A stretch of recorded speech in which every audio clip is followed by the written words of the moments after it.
Deməli, yoldaşlar, bayaqki videoda, yəni öncəki videoda Windows'un izahı verildi. İndi isə Word-ün qısa izahlarını verməyə çalışacağam, hansı ki, əsas qeydlər. Word proqramı mətnləri redakt etmək və formatlaşdırmaq üçün nəzərdə tutulur. Ümumiyyətlə, Word-ə gələnə qədər biz bəzi ilkin anlayışları da deyirik. Bunlar hansılardır? Ümumiyyətlə, mətnlərlə iş üçün nəzərdə tutulan proqramlar mətn redaktorları və mətn prosesorlarıdır. Fərqləri nədir? Mətn redaktorları, məsələn, Notepad sadəcə mətni redakt edir. Və Notepad proqramında hazırlanan faylların genişlənməsi TXT olur və Notepad proqramı sadəcə simvolların kodlarını, ASCII kodlarını saxlayır. Mətn prosesorları isə redaksiya ilə yanaşı formatlaşdırma edir. Yəni formatlaşdırma, şriftin rənginin dəyişdirilməsi, qalınlaşdırılması, fon rənginin dəyişdirilməsi kimi əməliyyatlara deyilir. Yəni Word və Word kimi digər mətn prosesorları bu işləri görür. Mətn prosesorlarına Word, WordPad, WordPerfect, WordStar, Multi-Edit, Lexicon, TeaWriter, AmiPro kimi proqramlara aiddir. Bunlardan WordPad-də standart proqramda Notepad kimi, yəni kompüterə quraşdırılır və bu proqram da hazırlanan faylların genişlənməsi RTF və bu proqramın istifadə məqsədi digər mətn prosesorları arasında uyğunluq yaratmaqdır.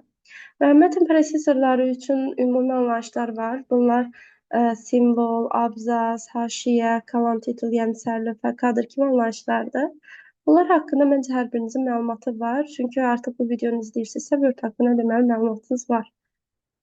Deməli, yoldaşlar, Word-də biz mətnin bir redaksiya üsullarını öyrənirik, hansı ki, mətnin seçilməsi, silinməsi kimi üsulları, bir də ümumi tabları və əməliyyatları öyrənirik.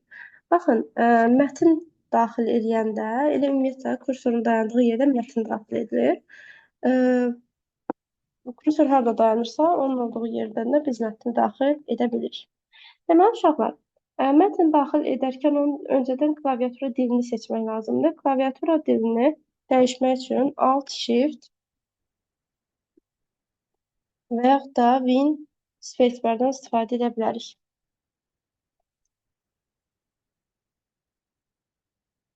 Spacebardan istifadə edərək dəyişə bilirik. Həmçinin tapşırıqlar panelindən də bunu etmək mümkündür. Deməli, bu şəkildə dili dəyişdik. Uşaqlar, normalda kursorun dayandığı yerdən mətn daxil edilir. Amma bu rejimi biz dəyişə bilərik. Bu rejimə deyilir Overtype rejimi. Vəziyyət sətindən aktivləşdirilir. Overtype rejimini aktivləşdirdikdən sonra mən yeni mətn daxil edəndə əvvəlki mətn silinir. Yəni, əvəz etmə prosesi həyata keçirilir. Bunu iki üsuldan aktivləşdirmək olar. Ya vəziyyət sətindəki Overtype rejimini aktivləşdirirsiniz, ya da Insert düyməsinə klik edirsiniz klaviaturadan. Necə passivləşdirmək olar? Ya vəziyyət sətindəki Overtype rejimini passivləşdirəsən, ya da Insert düyməsinə təzədən sıxasan. Çox vaxt bunu qarışdırırsınız. Bunu da dedim, 2 dəfə qəbula düşüb. Sonra mətnin silinməsi delete və backspace ilə həyata keçirilirdi. Fərqi delete sağdakı, backspace geridəki, soldakı simvol silir. Qabağına kontrol artıranda isə söz silir. Sonra kursoru hərəkət etdirən düymələr var ki, bu da qəbula düşmüşdür. Kursoru hərəkət edən, yəni idarə edən düymələrin funksiyası sadəcə kursorun yerini dəyişməkdir. Yəni burada əlavə nəsə iş görülməyəcək uşaqlar. Məsələn, sağlıq bir simvol sağa, soluq bir simvol qədər sola hərəkət təmin edir. Aşağı və yuxarı olsa sətr-sətr. Sadəcə burada kontrol düyməsi artırmaq olur ki, kontrol funksiyanı gücləndirirdi. Kontrol sağdakı söz, kontrol soldakı sözə keçid edir. Yəni söz qədər keçid edir. Bir də kontrol aşağı, yuxarı var. Kontrol aşağı fikir versəz, neyinir? Növbəti abzasın əvvəlinə, kontrol yuxarı əvvəlki abzasın əvvəlinə keçirir. Bunu niyə bilməlisiniz? Çünki sizə praktik suallar düşəndə bunu verəcək və sən bu zaman kursorun hara keçdiyinə diqqət etməlisən. Ona görə yadda saxlayın ki, kontrol aşağı və kontrol yuxarı əvvəlki və yaxud da sonraki abzasın əvvəlinə keçidi təmin edir. Bu diqqət olmalı detay. Sonra qəbulunuza düşən home düyməsi kursoru sətrin əvvəlinə, end düyməsi sətrin sonuna keçidini təmin edir. Control home isə sənədin, Control end isə sənədin sonuna keçid təmin edir. Page up, page down bir ekran qədər yuxarı aşağı, Control page up, Control page down isə əvvəlki və sonraki səhifələrə keçid edir. Uşaqlar, bu düymələrin qabağına shift artıranda isə qeyd edilir yol. Məsələn, shift sağa, bir simvol sağa seçim edir. Control shift sağa, sağdakı sözü seçir. Sonra Shift Home kursorun dayandığı yerdən sətrin əvvəlinə qədər seçim edir. Sonra Shift End kursorun dayandığı yerdən sətrin sonuna qədər seçim edir. Control Shift Home sənədin əvvəlinə, Control Shift End sənədin sonuna qədər seçim edə bilir. Uşaqlar, deməli shift seçmək üçün kursorun idarə edən düymələrin qarşısına əlavə edilən bir düymədir. Mətn ümumiyyətlə seçim üsulları hansılardır? Sözü seçmək üçün sözün üzərində 2 dəfə klik edə bilərsiniz. Cümləni seçmək üçün kontrol sıxılı vəziyyətdə cümlə üzərində mouse'un sol düyməsini bir dəfə sıxa bilərsiniz. Sonra sətri seçmək üçün sol tərəfdəki boş sahəyə qeyd edilməz olaq deyilir. Sətrin sol tərəfindən mouse'un sol düyməsini bir dəfə sıxa bilərsən. Abzas seçmək üçün abzasın daxilində mouse'un sol düyməsini 3 dəfə və yaxud da sol tərəfindən mouse'un sol düyməsini 2 dəfə sıxa bilərsən. Bütöv sənədi seçmək üçün mətnin sol tərəfindən kontrol və mouse'un sol düyməsini bir dəfə və yaxud da sol tərəfindən mouse'un sol düyməsini 3 dəfə sıxa bilərsən. Sonra bütöv sənədi Ctrl-A ilə də seçmək olar. Əgər kursor sənədin əvvəlindədirsə, Ctrl-Shift-End ilə sənədin sonuna qədər bütöv sənədi, kursor sənədin sonundadırsa, Ctrl-Shift-Home ilə bütöv sənədi seçmək mümkündür. Sonra F8 düyməsi ilə də seçmə aparmaq olar. F8-i 2 dəfə tıxanda söz, 3 dəfə cümlə, 4 dəfə abzas, 5 dəfədə isə bütöv sənəd qeyd edilir. F8-də sətri seçmək olmur, diqqətli olun. Ardıcılıqda bu sizi çaşdıra bilir uşaqlar. Ona görə diqqətli olmaq lazımdır. Sonra bu mətnin seçilmək üsulları belə. Bir də düzbucaqlı formasında mətni alt düyməsi ilə seçə bilərsiniz. Bu qaydada alt düyməsi ilə seçə bilərsiniz. Seçilmiş mətn redaktə edilə bilər və yaxud da formatlaşdırıla bilər. Amma seçilmiş sahə mətnin üzərinə gətirib nəsə əlavə edə bilməsən, şəkil, fiqurdur, nəsə əlavə etmək olmur. Yəni seçilmiş mətnin özünlə bağlı nəsə edə bilərsiniz. Ondan sonra uşaqlar, bol redaktə üsulları, bir də son yeni itirən əməliyyatı ləğv etmək və yaxud da bərpa etmək var. Bunun üçün biz hansı üsullardan istifadə edə bilərik? Ctrl-Z və yaxud da Alt-Backspace vasitəsilə deməli, biz son yeni itirilən əməliyyatı ləğv edə bilərik, yəni undo edə bilərik. Ctrl-Y və yaxud da F4 vasitəsilə isə ləğv edilmiş əməliyyatı bərpa edə bilərik. Bir də abzasın yerini dəyişməsi var. Məsələn, to make abzası. Alt shift yuxarı, abzasın yerini bir mövqe yuxarı, alt shift aşağı olsa, abzasın mövqeyini bir abzas aşağı dəyişir. Bu nə demək uşaqlar? Alt shift yuxarı icra edəndə əvvəlki abzasla seçdiyim abzas yer dəyişir. Alt shift aşağı ox icra edəndə sonraki abzasda seçdiyim abzas yer dəyişir. Yəni yer dəyişmə prosesi olur bu qaydada. Deməli, bu da oldu belə.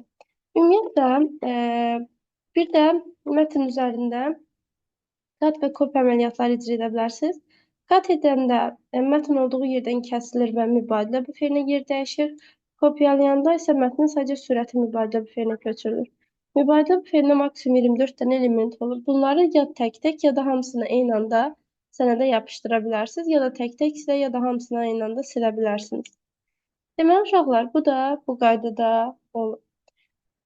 Sonra bu da buradan redaktə ilə bağlı deyəcəyim əsas şeylər bunlardır. Sonra biz əsas və köməkçi tabların siyahısını bilməliyik.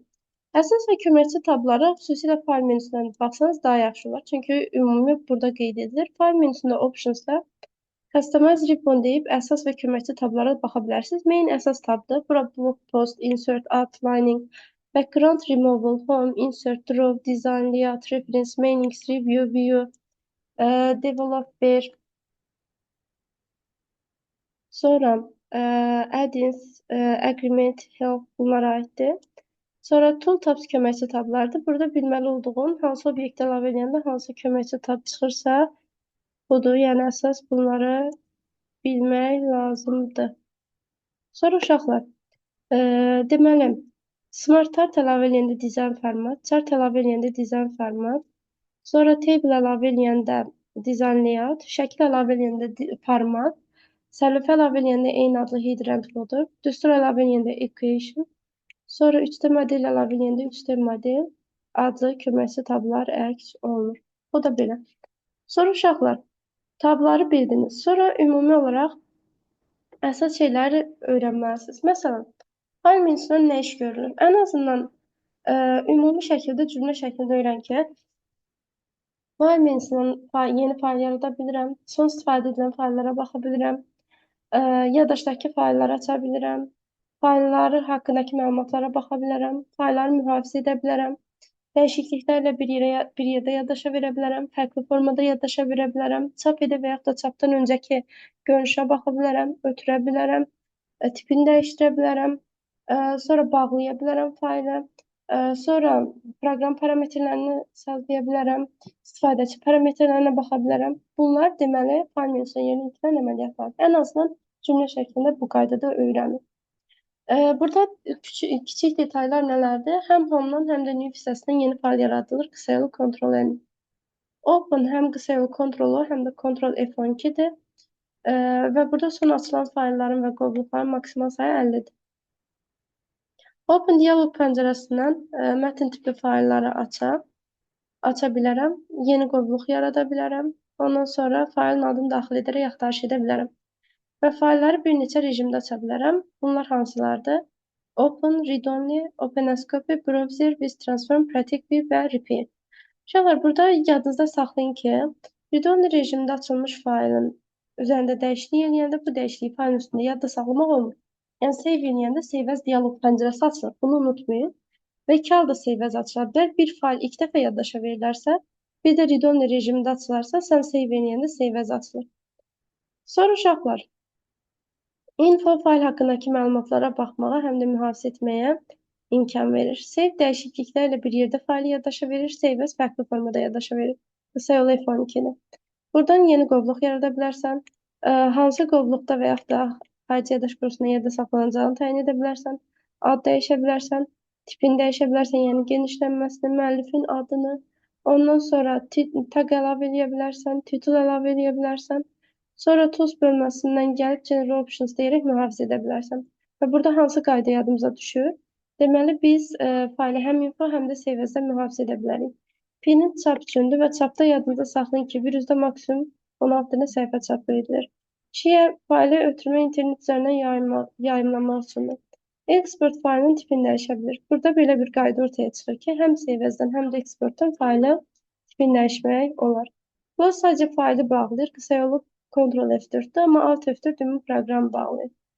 Sonra Options'dan ümumi parametrlər sazlaya bilirsiniz. Burada hansı bölmələr var? General, Display, Grouping, Save, Language, Accessibility, Advanced, Customizable, Quick Access Toolbar, Add-ins və Tourist Center'dir.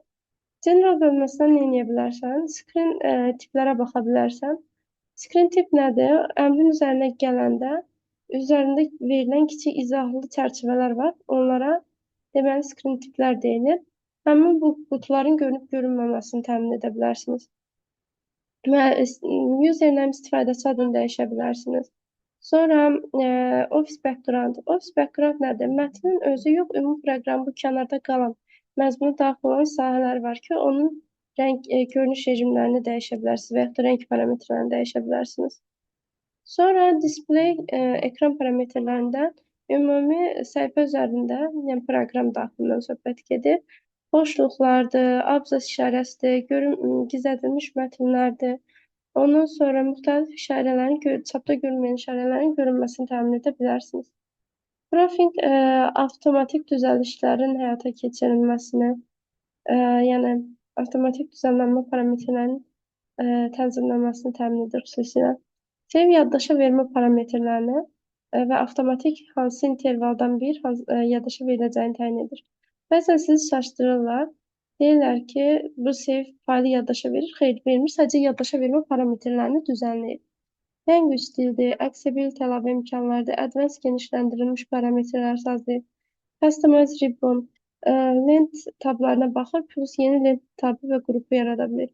Quick Access Toolbar-sə cəld müraciət panelindəki əmrləri ləğv edib, ora yeni əmr əlavə etmə bilir. Add-ins qoşmalar daxil etmək üçündür. Tourist Center isə təhlükəsizlik mərkəzidir. Sonra fayl menüsündə recentdə maksimum 50 dənə fayl ola bilər. Bunun sayı isə yenə Options'dan təyin edilir. Uşaqlar Options'da Advanced-dan təyin edilir. Sonra bu da belə. Home tabında mübadilə büfer əmrləri ümumiyyətlə nə edirik? Clipboarddan obyektin yerini mübadilə büferinə dəyişmək, sonra sürətini köçürmək, formatı köçürmək, sonra paste vasitəsilə yapışdırmaq olur. Bir də yapışdıran zaman formatı silərək yapışdırma və yaxud da şəkil kimi yapışdırma, ondan sonra formatı silərək yapışdırma kimi əməliyyatlar mümkündür. Sonra format printer formatı silmək üçün uşaqlar. Format nədir? Məsələn, gəlirəm, bunun formatını silirəm. Formatı silmək nədir? Üzr istəyirəm uşaqlar. Formatı köçürmək üçün istifadə edilir. Bunu silmək dedim. Üzr istəyirəm. Sonra gəldik fonta. Font şriftlə bağlı parametrlər dəyişir. Şriftin böyüdülüb kiçildilməsi, registrın dəyişdirilməsi, formatın silinməsi, qalınlaşdırma, qüvvətli indeksdə yazma, kölgə effekti vermə, şriftin fon rəngini dəyişmə, şriftin rəngini dəyişmə. Sonra dialoq pəncərəsindən mətnin gizlədilməsi, advance bölməsindən mətnin sətrə nəzərən şaquli mövqeyinin dəyişdirilməsi və yaxud da simvollar arası məsafənin dəyişdirilməsi kimi əməliyyatlar aparmaq olar. Burada şriftin ölçüsünü bilməlisiniz ki, standart halda 872, maksimal halda isə nə qədərdir? 1 ilə 1638 punktdur. Sonra paraqrafda abzasla bağlı əməliyyatlar sağlanır. Bura abzasların arasına xüsusi işarələrin əlavə edilməsi, siyahların yaradılması, yəni abzasların nömrələnməsi. Baxın, abzasın özünü nömrələyin. Çox səviyyəli siyahların yaradılması. Qısa yol nə idi? Enter tab idi. Sonra abzasın soldan boşluq məsafəsini artırıb azaltmaq. Bəziləriniz deyirsiniz. Abzasın sağdan soldan boşluq məsafəsi. Uşaqlar, paraqrafın üzərindəki bu əmr 2 əmr. Sadəcə abzasın soldan boşluq məsafəsini artırıb azalda bilir. Sağa heç bir təsiri yoxdur. Sonra abzasları sıralaya, sonra çapda görünməyən simvolları göstərə bilərsiniz. Paraqraflar, show faydalar. Həmçinin gizlədilmiş mətnləri. Sonra mətni düzləndirə bilərsiniz. Sonra sətirlər və abzaslar arası məsafəni dəyişə bilərsiniz. Burada da qısa yollar var. Məsələn, sətirlər arası məsafəni 1 etmək üçün Ctrl 1, 2 etmək üçün Ctrl 2, sətirlər arası məsafəni 1,5 etmək üçün Ctrl 5 sıxmaq lazımdır klaviaturadan. Sonra shading abzasın ümumi son rəngini dəyişir. Border isə sərhəd xətləri əlavə edə bilir. Sonra uşaqlar, bundan əlavə styling paraqrafın dialoq pəncərəsində bilmək lazımdır. Paraqrafın dialoq pəncərəsi indent and spacing, bir də line and page birikdir. Yəni bu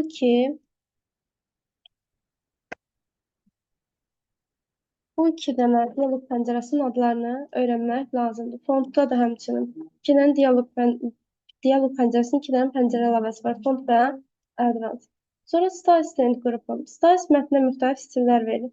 Editingdən mətni axtarma, mətnin qrupu vasitəsilə hər hansı bir hissəsinə keçid, əvəz etmə və mətnin seçilməsi kimi əməliyyatlar icra etmək mümkündür.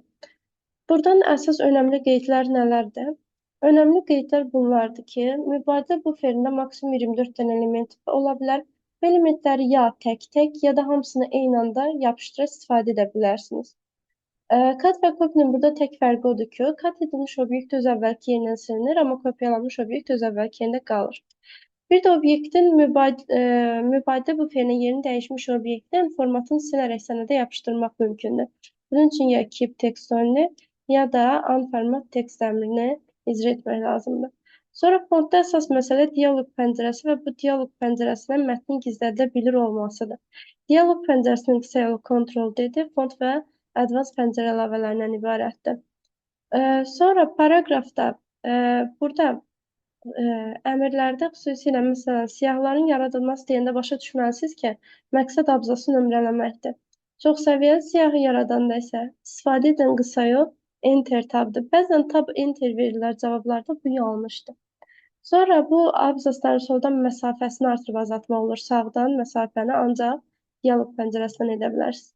Dialoq pəncərəsində də general ümumi mətnin düzləndirilməsi, indentation sağdan soldan boşluq məsafə, bir də abzasın ilk sətrinin və yaxud da digər sətrinin soluna boşluq məsafəsinin verilməsini təmin edir. Spacing bölməsi abzasın əvvəlinə və yaxud da sonrasına və yaxud da line spacing sətirlər arası məsafəni təyin edir. Sonra line and page break isə səhifənin sonunda növbəti səhifəyə keçərkən abzasın bölünməsi və yaxud da sətrin bölünməsi, bölünməməsi kimi əməliyyatları tənzimləmək üçün istifadə edilir. Sonra buradan əsas qeydlər bunlardır. Bir də qoltuğunu bəzən səhv başa düşürsünüz ki, qoltuğu hədə keçir. Yəqin başqa bir fayla keçid edir. Xeyr. Qoltuq sadəcə eyni faylın içində hər hansı səhifəyə, bölməyə, cədvələ, düstura, başlığa keçid üçündür. Yəni buna diqqət edin. Sonra finding qısa yolu Ctrl F-dir və find naviqasiya panelindən icra edilə bilir. Sonra naviqasiya panelində də 3 dənə pəncərə var. Headings, Page və Resource. Buna diqqət etmək lazımdır. Sonra Select bölməsində Selection Pane əmri var. Bu haqda danışacağım ayrıca. Sonra Insertdən. Insert əlavə etmə parametrlərini tənzimləyir. Yəni, müxtəlif obyektlərin sənədə daxil edilməsini təmin edə bilir. Deməli, bunlar Page bölməsindən boş səhifə əlavə etmək, səhifənin kursorun dayandığı yerdən bölünməsi və örtük səhifəsinin əlavə edilməsi var. Page break əmri iki yerdə mövcuddur. Bir insertdə, bir də layoutda. Break əmri, alt əmri kimi. Bu kursorun dayandığı yerdən mətni bölür. Yəni, növbəti səhifəyə məcburi keçiddir. Qısa yolu Ctrl Enterdir. Sonra table cədvəl əlavə edir. Əlavə edilmiş cədvəldə maksimum 63 sətr, daha doğrusu 63 sütun 32.767 dənə sətr ola bilər. Illustration qrafik obyektləri əlavə edir. Deməli, buradan şəkil, figur, piktogram, smart art, chart kimi obyektlər əlavə edirsiniz. Burada köməkçi pəncərələr, picture, shape, icons və screenshotlar, deməli, format köməkçi tabı yaranır. 3D modeldə sadəcə 3D model yaranır. Smart art və chartda isə dizayn format yaranır. Bəziləriniz bu art hissəsinə görə smart art və word artı qarışdırırsınız. Smart artda, məsələn, əlavə edin görün, dizayn və format yaranır. Amma word art əlavə etsəm, bu zaman sadəcə format tabı yaranacaq. Buna diqqət edin. Baxın, smart artda dizayn format, word artda sadəcə format yaranır. Bəzən bunu qarışdıra bilirsiniz. Bura diqqət etmək lazımdır. Sonra link bölməsindəki cross-reference əmri iki yerdə var. Insertdə və reference-də var. Bu cross-reference-dən linkin fərqi odur ki, cross-reference eyni faylın daxilində çarpaz istinad yaradır. Link isə hər hansı başqa bir fayla, qovluğa, web səhifəyə, e-mail adresə keçid yaradır. Yəni, fərqi odur ki, biri faylın daxilində, biri isə fayl xaricində istinad yaratmaq üçündür.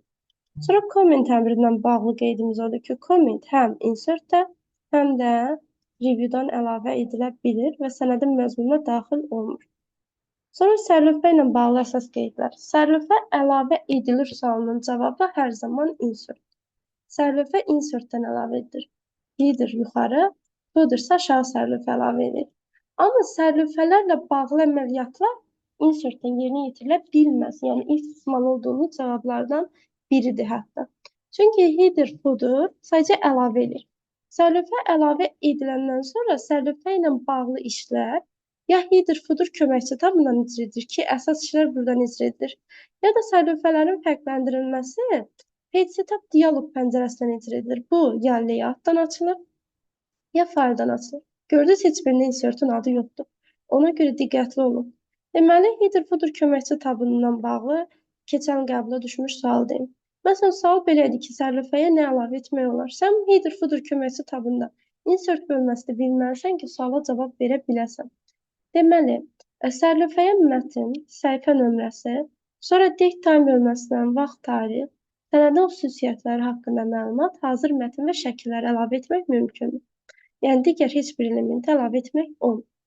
Sonra sərlövhələrin fərqləndirilməsi və sərlövhələrə qədər məsafə anlayışı var. Bura ilk səhifənin sərlövhəsinin fərqləndirilməsi, tək və cüt səhifələrin sərlövhələrinin fərqləndirilməsi aiddir. Bunu dedik ki, page setup'dan da etmək olar. Page setup'ı printdən açmaq olur. Burada layout pəncərə əlavəsindən bu işi görə bilərsiniz. Sonra layout'un özündən açmaq olur. Yenə eyni yerdən bu işi görürsünüz. Ya da header, footer köməkçi tabından. Yəni, sərlövhə ilə bağlı əsas diqqət edilməli olan şeyləri dedim. Page number səhifələrin nömrələnir. Səhifələr yuxarıdan, aşağıdan, kənar boşluqlardan və kursorun dayandığı istənilən mövqedə nömrələnə bilir. Səhifə nömrələri ilə bağlı parametrlər ilə həmin hissədə format page number'dan tənzimlənir. Buradan ilk səhifənin nömrəsinin təyini, sonra səhifə nömrələrinin hansı formatda olmasını təyin etmək mümkün olur. Sonra text length qrupu. Text deyəndə zaten başa düşülür ki, bu mətnlə bağlı mətn effekti, hazır mətnlər, müxtəlif formatlı mətnlər, sonra drop cap-lə mətnin ilk hərfinin, yəni abzasının ilk hərfinin böyüdülməsi, imza səthinin əlavə edilməsi, vaxt, tarix və müxtəlif fayl və obyektlərin sənədə daxil edilməsi kimi əməliyyatlar icra edilə bilir. Buradan qeydimiz odur ki, mətn qutusu həm illustration, həm də tekstdən əlavə edilir. Çünki shape-də də fikir versəniz, ilk əmr text box-dur. Tekstdə də, deməli, buradan belə bir nəticəyə gəlmək olar ki, mətn qutusu həm illustrationda shape vasitəsilə, həm də tekstdə text box vasitəsilə əlavə edilə bilər. Bu da buradan olan qeydimizdir.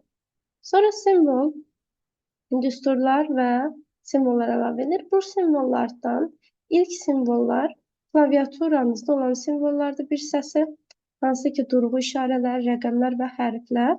Yerdə qalan simvollarsa artıq klaviaturada olmayan simvollardır.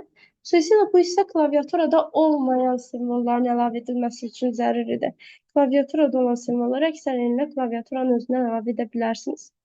Equation isə düstur əlavə eləyir və düstur əlavə eləyəndə gördüyünüz kimi equation adlı köməkçi bir lent başlığı açılır.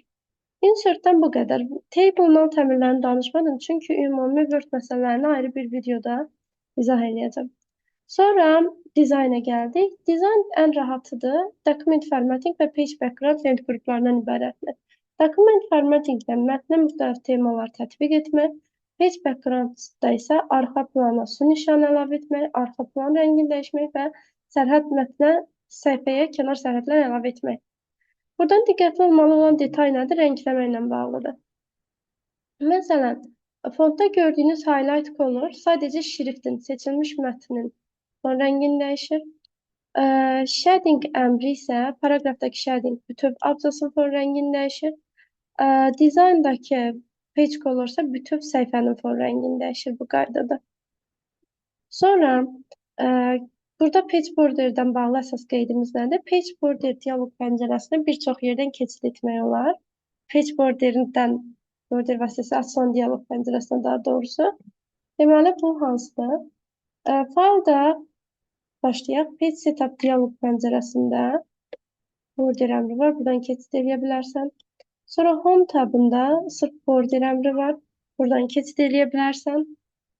Həmçinin cədvəl əlavə eləyəndə də design tabında da sırf border əmri var. Home'da gördüyünüz. Buradan da yenə əlavə etmək olar. Sonra design tabından page border əmri ilə açmaq olar, yəni. Bir də layout-da yenə page setup dialoq pəncərəsindən, yenə o dialoq pəncərəsinə, border and shading dialoq pəncərəsinə keçid etmək olur. Yəni toplam 5 dənə yer. Sonra gəldik layout-a. Layout-dan əsas qeydlərimiz paraqraf. Paraqraf lent qrupu 2 yerdə qarşınıza çıxmalıdır. Bir home-da, bir də layout-da. Fərqləri odur ki, home-dakı paraqraf abzasla bağlı bütün əmrləri, layout-dakı paraqraf isə sadəcə məsafə ilə bağlı əmrləri, yəni sağdan, soldan, yuxarıdan, aşağıdan boşluq məsafəsi əlavə etmək üçün. Sonra arrange-də yenə 2 dənə yerdə qarşımıza çıxır. Bir formatda, o format deyil.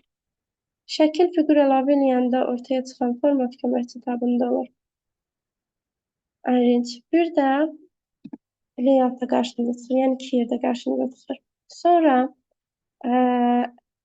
arrange-dəki əmrlər qrafik obyektlərlə bağlı, qrafik obyektlərin mövqeyi, sənəd səhifə üzərində mövqeyi, əlan vasitəsilə yerinin dəyişdirilməsi, sonra bir-birinə nəzərən qarşılıqlı vəziyyətin təyin edilməsi kimi əməliyyatlar icra edilir. Qrafik obyektlərlə bağlı əsas qeydimiz nə olacaq? Qrafik obyektlərin üzərində qrafik obyektlərin gizlədib göstərilməsi anlayışı var. Bu selection pane panelindən həyata keçirilir. Ona görə yadda saxlamaq lazımdır ki, qrafik obyektlər home tabında selection pane-dən, sonra layout-da olan selection pane-dən, ya da köməkçi tab olan formatdakı selection pane-dən gizlədib göstərilə bilər. Yəni home, layout və format tablarını bura aid edəcək.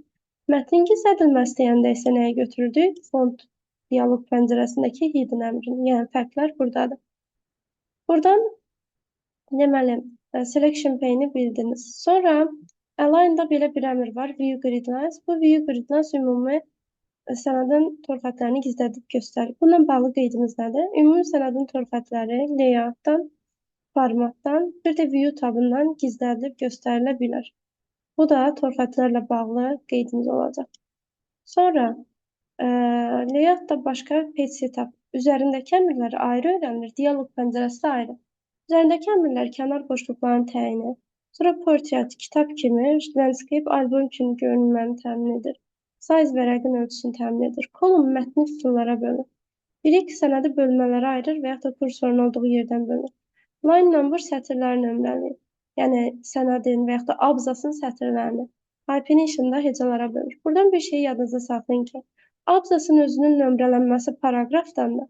Amma abzasın sətirlərinin nömrələnməsi layoutda line numberla həyata keçirilir. Həmçinin fayl menüsündə də olur. Sonra burada page setup dialog pəncərəsinə bağlı qəbula düşən sual. Page setup dialog pəncərəsinin pəncərə əlavələri. Versions, paper və layout'dur. Versions'da kənar boşluq məsafələrini təyin edə bilərsiniz. Qadr və qadr positions ilə cidlənmə sayısı və cidlənmə mövqeyini təyin edə bilərsiniz. Sonra paper və rəqəm ölçüsünü təyin edir.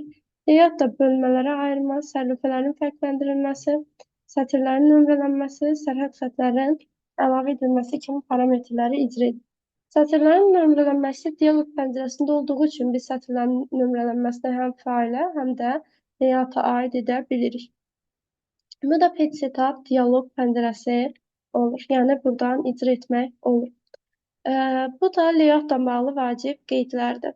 Sonra reference. Reference istinad deməkdir. Buradan ümumi qrupları yadda saxlamaq lazım. Table of content mündəricət əlavə edir və yeniləyir. Footnote, səhifənin və yaxud da sənədin sonunda sözlərə izahlar verir. Footnote, uşaqlar, sərlövhə hissəsinə yerləşmir. Bəzən elə bilirsiniz ki, footer hissəsində footnote olur. Elə deyil, ayrı-ayrı sahələr. Sonra citation biblioqrafi, mənbə, ədəbiyyat siyahısı əlavə edir.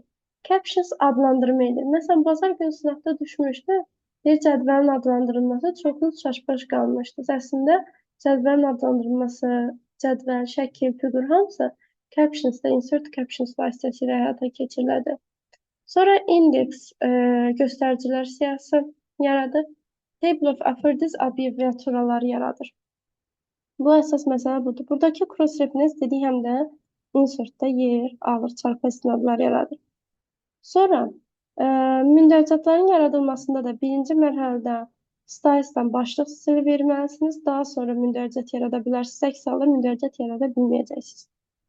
Sonra mailing search, gəldik review ilə bağlı məsələlərə.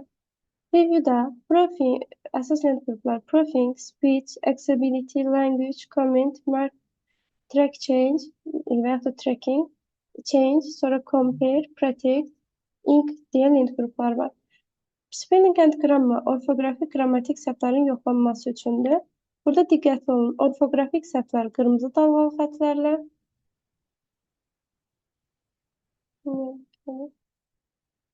çok sıkıntı.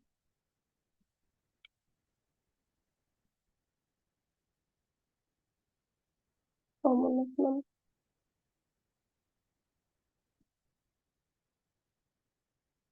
Neyse göstərir.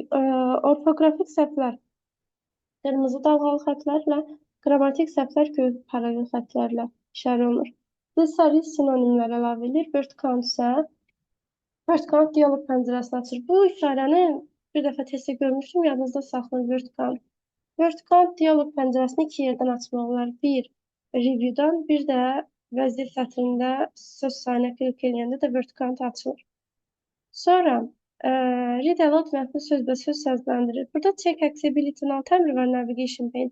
Naviqasiya panelini açır. Onda deməli, naviqasiya panelini Ctrl-F ilə, home tabındakı find əmri ilə, review və view tabında olan navigation pane-ilə, yəni üç yerdən açmaq mümkündür. Bu da bir qeydimizdir. Sonra commenti bildik ki, insert-də də var. Language, tərcümə və dil parametrlərini dəyişir. Sonra track change, sənəd üzərində düzəlişlər edərək fikir mübadiləsini aparmaq üçündür. Compare isə düzəlişlər edilmiş sənədlərin müqayisə edilməsi üçündür. Combine isə birləşmə. Protect sənədi mühafizə edir. Deməli, sənədi həm fayl menüsündən mühafizə etmək olur, həm də protectdən mühafizə etmək mümkündür. Bu da review ilə bağlı əsas qeydlərdir. Sonra view isə görünüş rejimi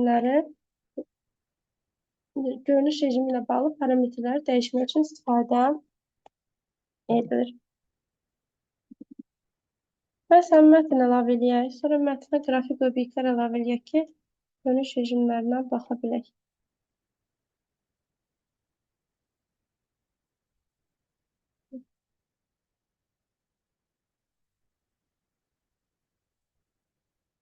Deməli,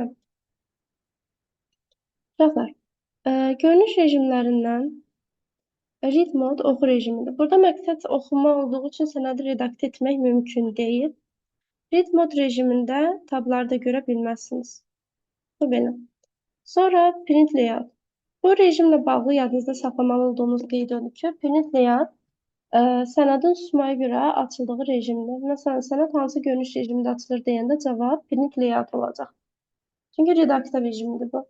Web layout web səhifə rejimidir. Burada səhifə kəsimi olunur. Sonra outline ən çox fərqlənən rejimdir. Outline da gördüyünüz kimi abzasların qarşısında xüsusi işarələr olur. Bayaq sənədə qrafik obyekt əlavə etmişdim. Gördüm ki, hal-hazırda görünmür. Deməli, qrafik obyekti göstərmir. Və outline-ın qadığı lent başlığı əks olunur. Sonra bir də draftda da yenə qrafik obyektlər görünmür. Bunlar görünüş rejimlərinin bir-birindən fərqlənən cəhətlərdir. Burada xəttkeşlə bağlı fərqlərdə print layoutda hər iki xəttkeş görünür. Hər iki sözün sonunda T var. Web layout və draftda bircə dənə sözün sonunda T var, bir dənə figür xəttkeş görünür. Sonra read mode və outline-da isə ümumiyyətlə xəttkeş görünməyəcək. Bu görünüş rejimlərində xəttkeşlə bağlı qeydlərdir. Qrafik obyektlər də gördüyünüz kimi nə outline, nə də draftda görünmədi. Deməli, qrafik obyektlər outline və draft görünüş rejimində görünmür. Sonra immersive reader oxu rejimidir. Page movement sənəd üzərində üfüqi şaquli istiqamətdə hərəkət təmin edir. Rol xəttkeşi gizlədib göstərir. Gəldik gridline-ə. Gridline tor xətləri gizlədib göstərir. Bu haqda qeydimiz nə idi? Dedik tor xətləri layoutdan, formatdan, bir də view-dan gizlədib göstərə bilərik. Bir də cədvəl üçün də tor xətt anlayışı var. Cədvəlin tor xətlərini isə home-dan, ondan sonra cədvəlin köməkçi tab olan dizayndan, bir də layoutdan gizlədib göstərmək olar. Bu cədvəlin tor xətlərinin gizlədib göstərilməsi üçün qaydadır. Sonra zoom miqyas parametrlərini dəyişir. Miqyas yadınızda saxlayın. Həm vəziyyət sətrindən dəyişdirilir. Qısa yolu Ctrl plus, Ctrl minusdur. Ondan sonra həm də zoom length qrupundan dəyişə bilir. Miqyas 1500 aralığındadır. Sonra window tez-tez qəbula düşür. New window sənədi eyni faylda yeni pəncərədə açır. Arrange all aktiv faylları bir ekrandan nizamlayır. Yəni, bütün aktiv faylları eyni anda ekranda göstərir. Split proqram pəncərəsini bölür. Switch isə ekranda görünəcək pəncərəni seçməyə imkan verir. Sonra makros tez-tez yerinə yetirən əməliyyatları avtomatlaşdırır. Burada diqqət edin ki, makros üçün istifadə edilən proqramlaşdırma dili Visual Basic for Application-dır. Yəni, qısaca necə yazılır? VBA şəklində yazılır. Bu qaydada yazılır. Sonra bu da Properties-də sizi info bölməsinə aparır, sənəd haqqında məlumatlara baxmaq üçün istifadə edilir. Deməli, uşaqlar, buradan belə bir nəticəyə gəlmək olar ki, əslində sənədin xüsusiyyətlərinə baxmaq üçün view-dan da istifadə etmək olar bir növ. Çünki view sizi fayl menüsünə aparacaq. Daha doğrusu property sizi fayl menüsündəki infoya aparacaq. Bu da bir qeyd. Sonra vəziyyət sətrindən bağlı qeydlər. Vəziyyət sətrində səhifə sayının üzərinə klik edəndə Find and Replace pəncərəsi açılır, yəni Replace pəncərəsi açılır. Sonra bölmə adın üzərinə klik edəndə yenə Go to dialog pəncərəsi açılır. Find and Replace dialog pəncərəsinin bir hissəsidir.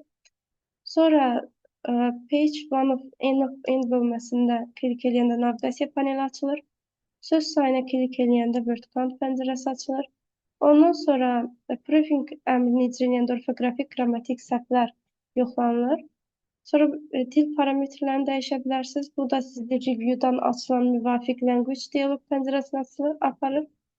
Insert rejimi daxil etmə rejimidir. Overtype rejiminə keçidi təmin edir. Dəyişə bilərsiniz. Sonra bu makros əmridir. Makroslar yaradır. Sonra sağ tərəfdə görünüş rejimləri və miqyas göstəriciləri əks olunur. Bu da sizin vəziyyət sətriniz. Bölmə nömrəsinə ancaq vəziyyət sətrində baxmaq mümkündür. Səhifə nömrələrinə də həmçinin. Məsələ tiplərini başqa bir videoya saxlayacağım, başqa bir videoda inşallah izah edəcəm. Deməli, bu da Word-lə bağlı əsas qeydlərdir. Özüm də baxım görüm nəsə qaldı mı? Fayl menüsündəki hər şeyi dedim. Ondan maksimum hər şeyi deməyə çalışdım. Sonra Insert-dən də yenə Riyazi olmayan hissələri, nəzəri hissələri dedik. Sonra dizaynda da həmçinin, layoutda da məncə hər şey demişik. Referensdə də, reviewda da başqa nəsə qalmayıb. Viewda da məncə nəsə qalmadı. Deməli, bunlar ümumi Word ilə bağlı qeydlər oldu.